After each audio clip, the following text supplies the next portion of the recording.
The following video is one atheist's viewpoint of how creationists get stuck with their own personal religious beliefs. Bear in mind, I am an amateur with barely a rudimentary understanding of how science and the scientific method works. I say all this because I don't want to become a victim of the Dunning-Kruger effect myself. Morning, everyone.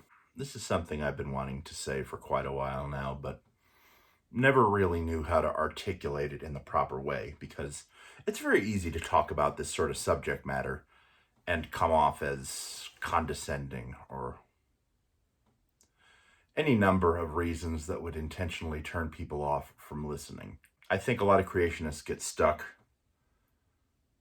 because they have several different obstacles that are preventing them from wanting to learn more, wanting to understand more, and completely reducing science to that of a religion.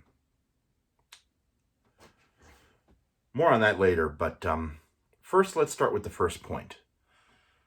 The creationists who start off with an assumed conclusion that therefore things exist, therefore there must have been a hand.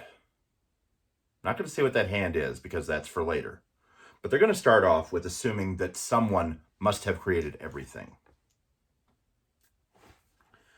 You know, even with all the advances we've made in science and everything we've discovered, everything we know about the universe, especially in regards to cosmic microwave background radiation. And let me just stop here for a second, though, by saying that I don't think I'm an expert. I'm not even an amateur, all right? All I've done is listen to a few lectures, learned a few things, and I want to share what I believe. Because I may not know much, but I think I know enough to address these issues.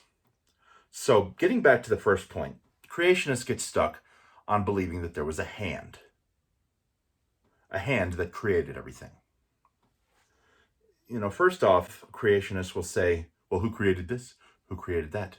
Who did this? Who did that? We look at everything in nature. We look at how trees grow, from seed to sapling to full-grown, tree. We look at rock formations. We look at waterfalls. We look at every variation of life on this planet. And what do we see? I'll give you a hint. Nothing supernatural. And that's where I think creationists get stuck. They think, or they start out by believing that this hand must have been of supernatural origin. Now, the problem with this assumed conclusion is there's nothing to support that idea. We can trace the fertilization of an egg by a sperm and see it grow and multiply and go through all the various stages that eventually create, one day, a new life. We can trace these things back to the tiniest point of origin. There's nothing supernatural about them. This is not supernatural. Is it? No, it's not. Supernatural powers have never been demonstrated or demonstrable in the real world. And they've certainly never been repeatable. The only magic things we know of are the things that, magicians do, David Copperfield. But there's always a natural explanation for the magic that magicians do in their shows. It's not like they're invoking Satan or demons or devils or Lucifer or whatever the hell. Literally. You look at a rock formation. Oh, that's beautiful. Niagara Falls, that's beautiful. Someone must have created that. Nope. Came about naturally. Look at the Grand Canyon. Yep, came about naturally. And then, of course, there are other creationists who will say, oh, that only took about a year to form. Oh, my God. We've got a long ways to go before we finally get people out of this mindset that somehow there was a hand involved in creating everything.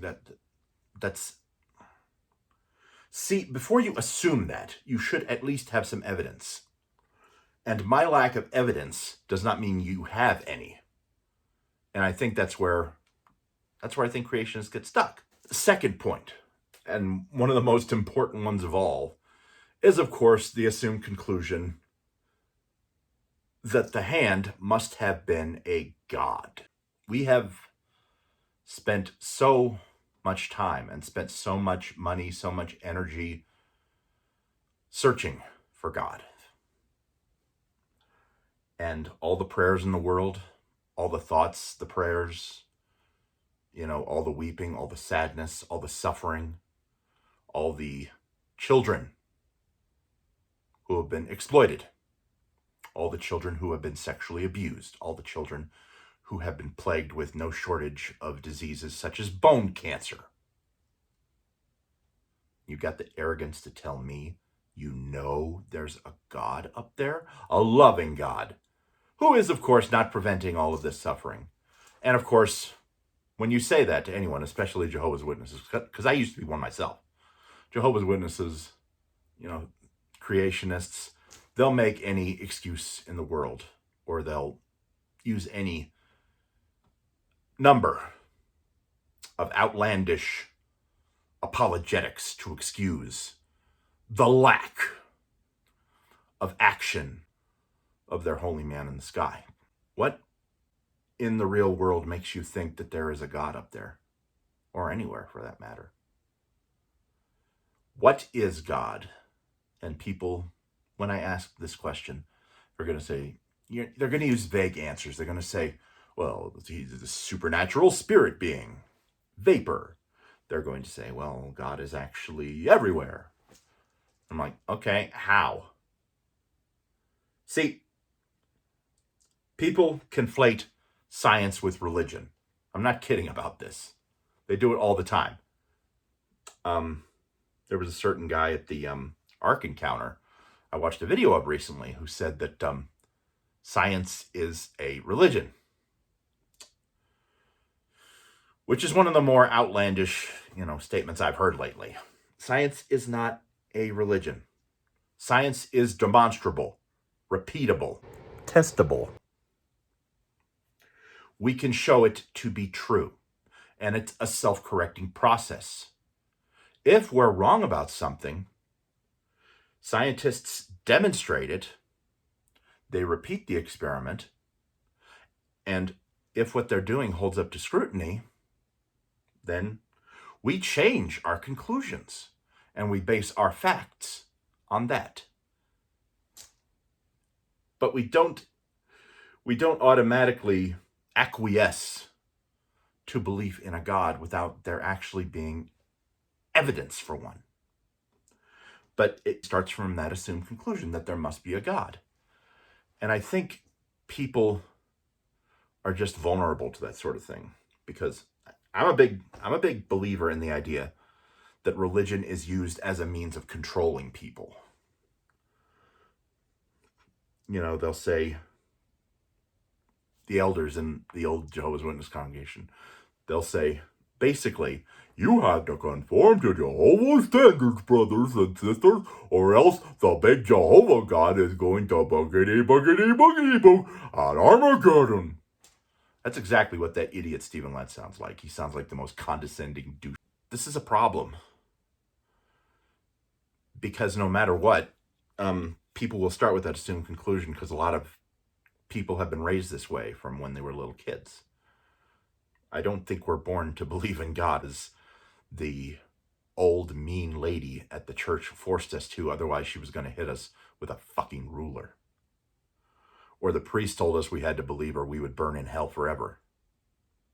I mean, what a loving God, right? The most benevolent, loving creature in existence will burn us in hell forever for finite transgressions. And of course, if you're Jehovah's Witness, you don't believe in hell, which is probably one of the more rational things they believe, but that doesn't make them rational by extension. So, problem is that, of course, when I say there's no proof for God, they'll say, well, you can't disprove God. No, Of course I can't. I can't disprove God. I can't disprove Satan. But you can't prove that the universe wasn't created by the Lucky Charms mascot. You know what? That's actually my new belief now. I believe the Lucky Charms mascot and his band of holy demon unicorns created the universe from nothing. There's some kooky professors out there. One of them, I forgot his name. I think it's a number, actually. But says that we people who believe in evolution believe we came from a rock. No. To chalk it up to that is disingenuous at best and absolutely complete deceptive bullshit at worst. Well, maybe not at worst, but it's still bullshit. So here's the way I understand it. And again, I'm an amateur here. I barely know anything about this. So even though I think I'm speaking as an amateur, I think most of what I'm saying at least holds some truth to it. It started off with a big bang. But from what I understand,